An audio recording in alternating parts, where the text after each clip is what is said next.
Sebelum menonton channel ini, semua harap tenang, duduk yang manis, lalu jangan lupa buat subscribe dan like channel kita. Oke, lanjut.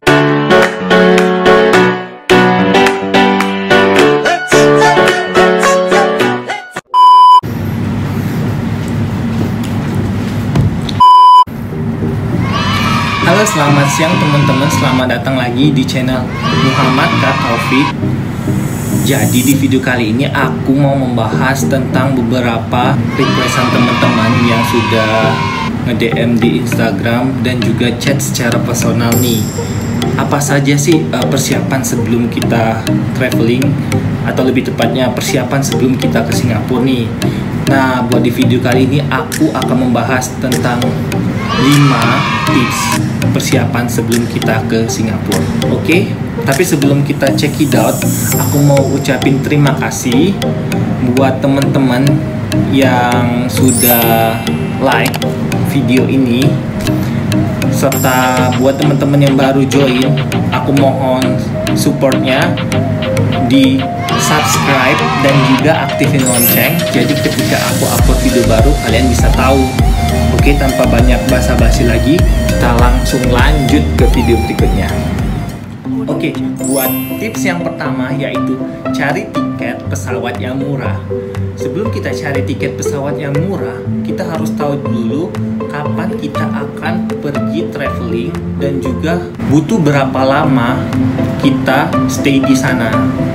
Kalau bisa, teman-teman sebelum pergi itu buat plan secara terperinci berapa lama teman-teman mau stay di sana dan juga pada kapan teman-teman mau pergi ke sana. Aku kasih saran juga, kalau misalnya mau pergi traveling itu ambil yang jauh-jauh hari dari acara-acara festival. Soalnya kalau misalnya teman-teman cari tiket yang pada saat ada festivalnya, otomatis tiket akan lebih mahal daripada hari-hari biasanya. Oke, langsung lanjut saja. Oke, buat tips yang pertama yaitu kita cari harga tiket. Biasanya sih aku cari tiketnya di Traveloka, terus pilih di penerbangan. Kemarin aku berangkatnya dari Jakarta ke Singapura. Nih, buat tanggalnya, kalau misalnya kalian mau cari harga tiket yang murah, biasanya cari tanggal yang jauh-jauh dari festival. Contohnya kita ambil tanggal 3 Agustus nih.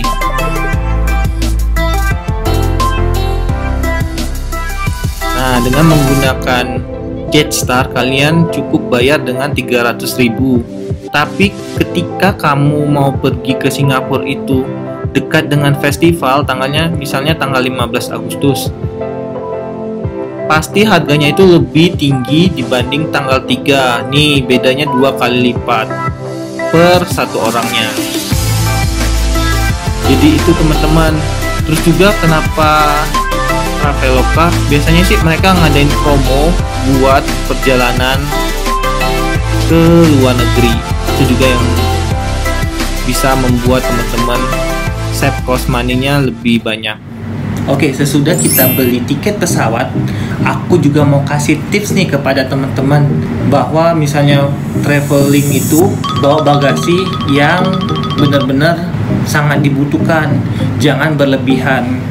Karena yang aku tahu di beberapa maskapai itu cuman dapat bagasi kabin sebesar 7 kg. Nah, kalau misalkan teman-teman lebih di atasnya, misal ada case 8 ataupun juga 9, teman-teman akan dikenakan charge.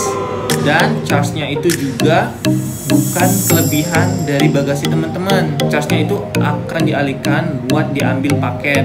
Paketnya juga kalau nggak salah kemarin ada yang 5 atau 10-15 kg. Jadi kalau misalnya teman-teman di 8 atau 9 itu disuruh diambil ke 10, dan 2 kg-nya itu kan nggak ada, bakal hangus. Sedangkan 7 kg teman-teman yang dapat pada saat beli tiket pesawat di awal juga bakal hangus. Yang aku tahu sih di beberapa maskapai, dan juga itu caseku kemarin pas saat ke Singapura, kelebihan bagasi, tapi yang 7 kg hangus begitu saja, lalu aku disuruh beli yang 10 kg. Oke, buat tips yang kedua, kita itu cari tempat penginapan di sana.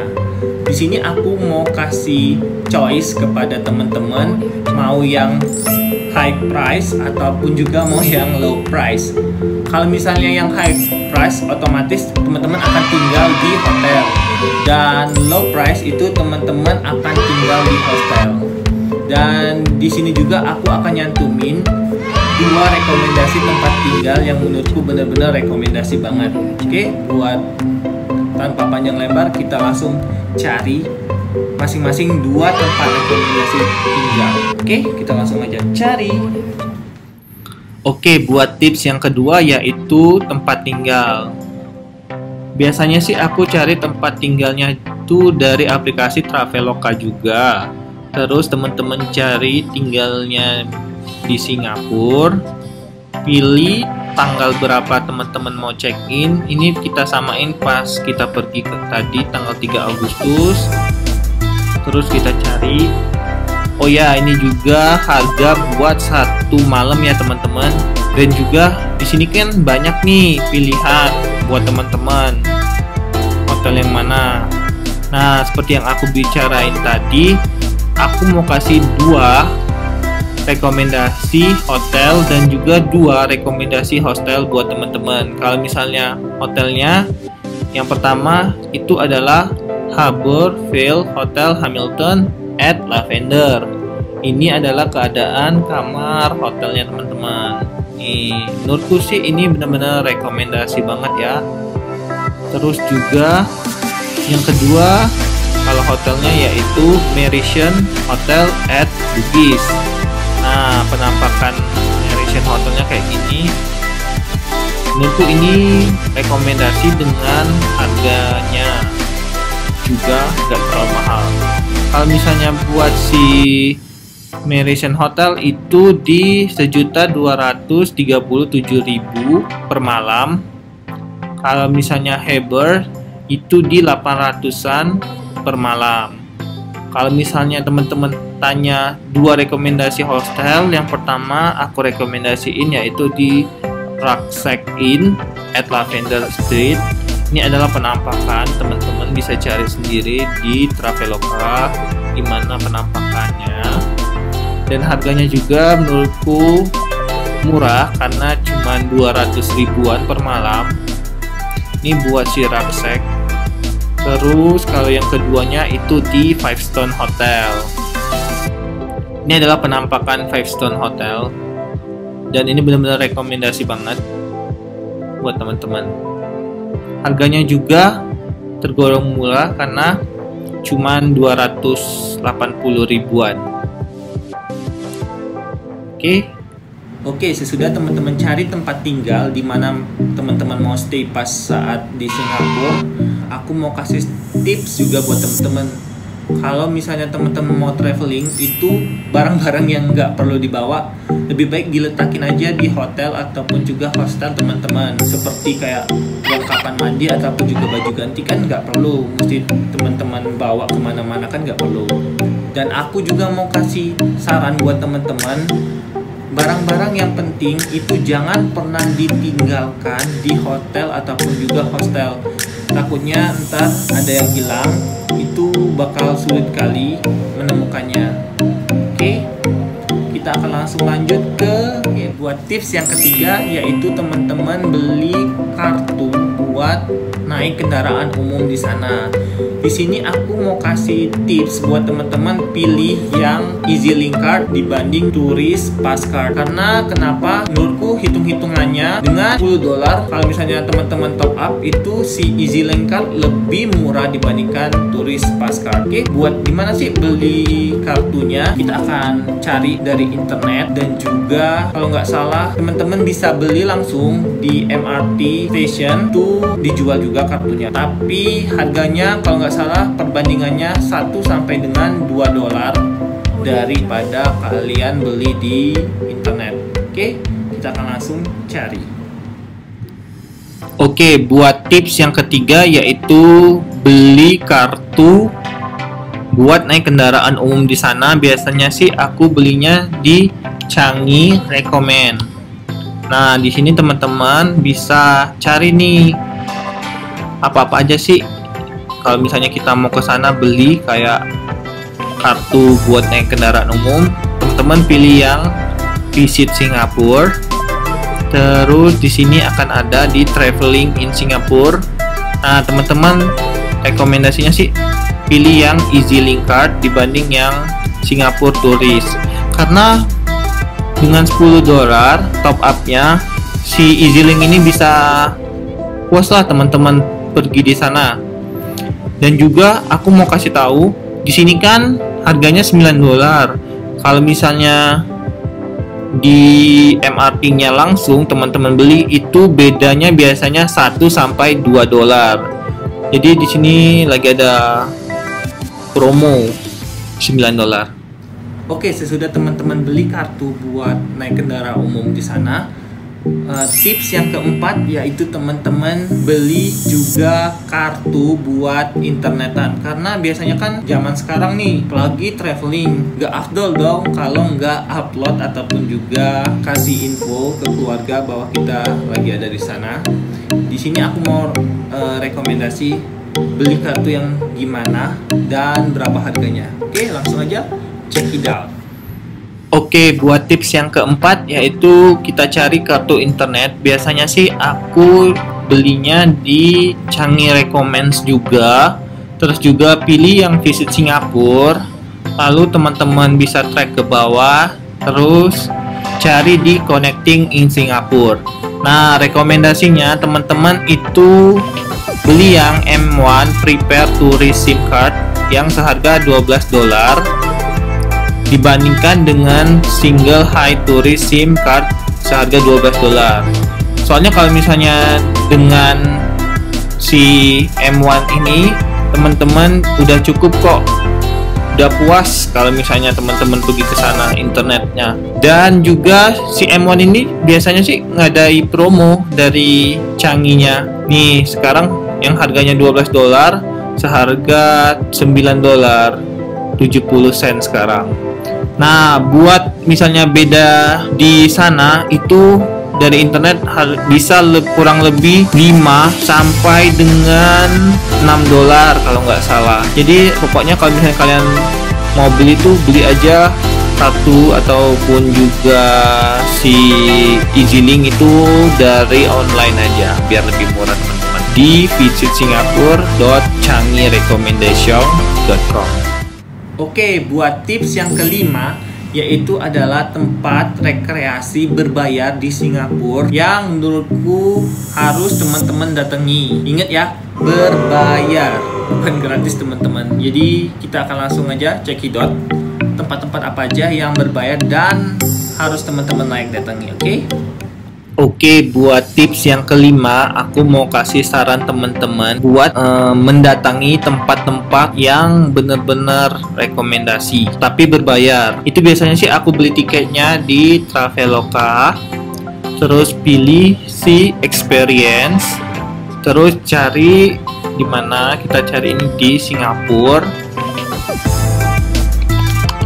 Nah, ini adalah beberapa tempat rekreasi yang harus teman-teman datangi. Nah, buat yang pertama, tempat rekreasi yang menurutku rekomendasi harus teman-teman datangi yaitu adalah Garden by the Bay. Di sini harga tiketnya hanya 250 ribuan dan kalian bisa ini sebenarnya di Garden by the Bay ada dua tempat ya. Itu yang pertama adalah Good Forest, yang kedua adalah si Flower Dome. Dengan harga 250 teman-teman bisa datang di dua tempat di Garden by the Bay. Oke, buat tempat yang kedua yaitu adalah Universal Studio. Ini adalah sebuah tempat yang harus teman-teman datangi kalau misalnya teman-teman awal ataupun juga pertama kali datang ke Singapura ya. Karena di sini benar-benar banyak sekali tempat rekreasinya, permainannya, terus juga tempat foto instagramable-nya banyak sekali di Universal. Yang ketiga yaitu aku rekomendasi adalah Art Science Museum. Karena di Art Science Museum itu dengan harga 180.000 teman-teman bisa menikmati beberapa museum-museum pada umumnya lah. Terus juga ada beberapa teknologi yang membuat Art Science Museum ini terkenal. Banyak juga sih instagramable di sini. Oke, buat yang keempat aku rekomendasiin yaitu adalah SeaWorld Aquarium. Ini letak di daerah Universal. Kalau nggak salah sih pas di sebelah Universal itu pintu masuknya si SeaWorld. Sini aku pertama kali lihat ikan-ikan yang besar yang nggak ada di Ancol ya. Dan kalau nggak salah aku pernah search si SeaWorld Aquarium ini juga nomor 2 atau nomor berapa itu akuarium terbesar se-Asia. Dan yang terakhir aku rekomendasi yaitu si Madame Tussauds. Oke, oh sorry, kita cari aja di sini Madame. Nih, Madame Tussauds. Harganya cuma 140-an. Teman-teman bisa instagramable sama artis, aktor baik internasional, Hollywood, Bollywood, semua ada di sini. Bahkan Pak Presiden kita, Pak Jokowi juga ada di sini kalau nggak salah. Nih, ini tempat instagramable buat teman-teman yang ngefans sama artis Hollywood ataupun Bollywood. Oke teman-teman, itu adalah 5 tips persiapan sebelum teman-teman ke Singapura. Jadi aku harap video ini benar-benar membantu teman-teman yang pengen banget pergi ke Singapura tapi belum ada plan ataupun juga belum ada ide-ide buat apa-apa aja sih yang harus disiapkan di sana. Semoga video ini disukai oleh teman-teman, dan jangan lupa aku mau ingatkan lagi buat like video ini, share ataupun juga subscribe, dan jangan juga lupa notifin lonceng agar teman-teman gak ketinggalan videoku berikutnya. Oke, selamat siang.